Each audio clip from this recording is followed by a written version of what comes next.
সবকিছু হারিয়েছি। এখন আমি জানি না কখন কি হবে। আমার যে করেছে সে উপযুক্ত শাস্তিও পাবে। ঘুমন্ত অবস্থায় জুনিয়র সাকিবের গুপ্তধন কেটে দুই ভাগ করে দিল স্ত্রী শিখা খান এবং সেটা হাতে নিয়েও টিকটক ভিডিও করতে দেখা যায়। এটা এখন সোশ্যাল মিডিয়ায় ভাইরাল খবর। এতে এখন কথা হচ্ছে হাসপাতালের বেডে শুয়ে জুনিয়র সাকিব শিখার বিচার চাইলেন।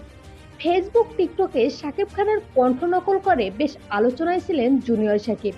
এবার তার জীবনের কাল হয়ে দাঁড়ালো নিজের স্ত্রী শিখা খান।